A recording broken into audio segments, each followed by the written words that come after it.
Trebuia să-mi arate senzorul, dă-l dracu. Trebuia să-mi arate senzorul. Îi arată. Mi arată, mă! Vine, mă, hai! Ca să închid geamul. Ce?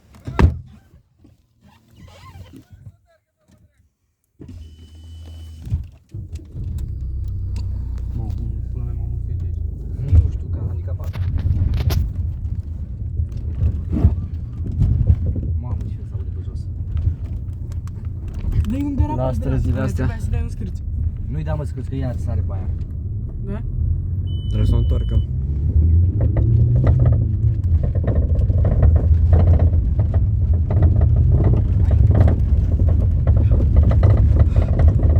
Mai Adică ce, de la bă? Găurici. Dacă ori Need for Speed până la urmă. Nu că ăsta dacă îi zic că n-are tupeu să iasă pe șosea, la FD se duce. Nu, nu merge, că e așa. Eu cred că dăm jos cafeaua aia. Ați băut cafea adultă. Păi A da, avut ăsta 14 lei. un camion. S-a căcat la muscă. Ma, dar ai făcut praf. Bă, stai era să închid geamul. Intră praf.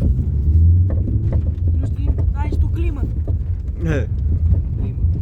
Nu, climă. Două full. Ai dat box acasă. Să știi. Deci e ca mafioții aia, țigările puse acolo, radio pulă. Da. Îl iau în seara asta, că la gârlă. Nu vrei să mergem acum? Nu, că acum mergem acasă, că trebuie să plec la gârlă. De-aia cum te băieți la sus, să știi. De dracu. Trebuie să plec. Bă, puțin. Bă, și tu, ești fericit. Dacă e așa. Bă, mine, pe Petrus, pe Bâlgă. Mâine, dacă pleci cu mine, mă dă. Mâine la școală. După ce Nu, scăpați. mă, nu, mâine eu cu Boa și cu Jaga mergem în vacanță. Da. După ce scăpați, mă. Să mâncăm ciocolată Dubai. Păi mâine, noi ne ducem încolo, mă.